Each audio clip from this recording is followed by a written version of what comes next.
Ama naming banal, ikaw ang buwan ng ganap kabanalan.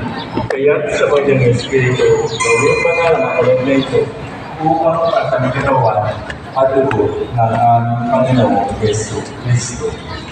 Bago niya nag-iisang pusang loob ng maging handog, hinawakan niya ang tinapay, pinasalamatan niya, pinaghati-hati niya yun, inabot sa kanyang mga lagat at sinabi, tanggapin ninyong ganito at kanin.